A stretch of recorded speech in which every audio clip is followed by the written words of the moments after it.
So, the topic for today is kind of an interesting topic because it's a core principle for what we do at Cutting Edge.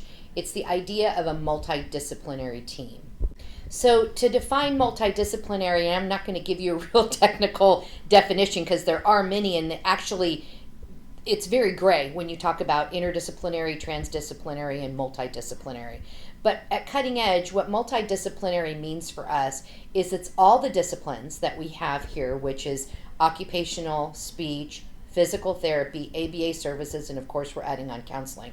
So we have 5 different services.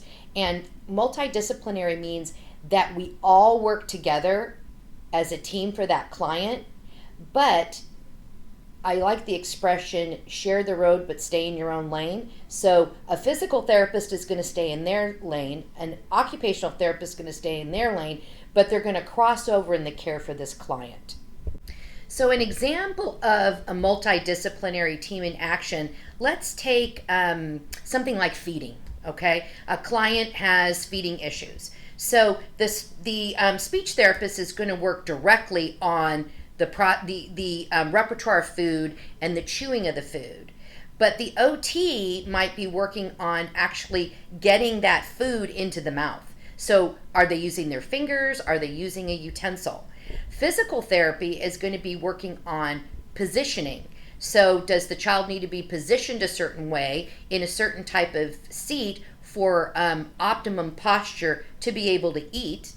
And then ABA will be reinforcing that and making the food motivating. So that's a great example of how a multidisciplinary team works together to accomplish a treatment area. So I give you this example because a lot of parents and caregivers aren't aware that there are these options in care. And it's important that everyone is addressing a treatment area the same way. And if it's a multidisciplinary team that's working together, you're getting that piece.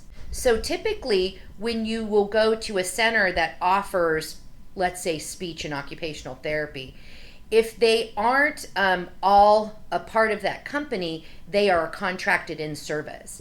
And when that occurs, you don't oftentimes have that multidisciplinary team. It's more of an interdisciplinary team. We're all working together, but that collaboration piece is not happening. So it's important that when you're looking for services for your kiddo, that you're understanding how that team is working together.